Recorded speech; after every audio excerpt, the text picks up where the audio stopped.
Bonjour! Aujourd'hui, nous allons aller regarder quelles sont les peurs qui nous empêchent de passer à l'action sur les différents domaines que nous avons repérés hier. Et nous allons regarder ces peurs sous un angle un petit peu particulier qu'on a déjà utilisé une fois au cours des 6 derniers mois. Et c'est justement d'aller voir si ces peurs, ce sont celles que nous ont transmises nos parents. Et partant de ça, voir si ces peurs-là, ces personnes les ont toujours, ou si ce sont des peurs qu'elles avaient. Alors pourquoi cette première distinction? Est-ce que ce sont des peurs qui nous ont été transmises, ou est-ce que ce sont des peurs que nous avons développées nous-mêmes? Eh bien tout simplement pour les mettre en perspective. Celles que nous avons développées nous-mêmes, nous les avons développées pour nous protéger à un moment donné par rapport à notre histoire, à notre vécu, à nos sensations.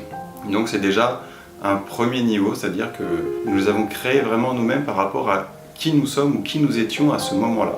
Et on sait que ces peurs-là, on a le droit, on peut toujours les remettre en question, les réinterroger. On garde le signal parce qu'effectivement, on a eu une expérience similaire qui nous a amené dans une situation inconfortable et du coup, voilà, on a créé cet automatisme, cette alerte pour nous dire attention. On a vu au cours des 6 derniers mois que ces peurs-là, on peut les réinterroger, les re-questionner et puis finalement les déprogrammer. Quand il s'agit des peurs qui nous ont été transmises, et c'est notre culture familiale, par nos parents, eh bien nous sommes dans une autre configuration et dans un cadre où le mécanisme pour désamorcer ces peurs est un peu différent. Parce qu'il s'agit de l'héritage familial, il s'agit de la relation finalement que l'on a avec nos parents et notre famille.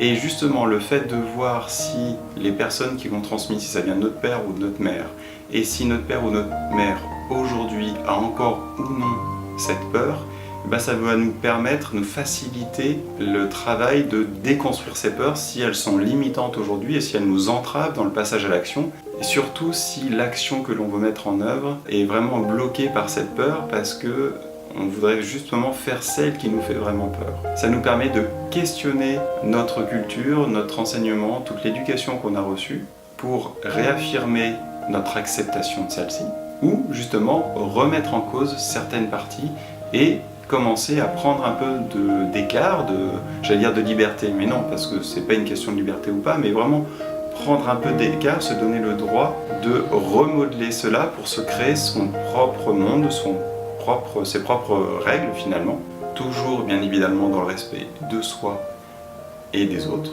Et finalement commencer à arriver à déprogrammer également ces peurs, mais en attaquant par c'est un petit peu différent de quand elles viennent de nous finalement.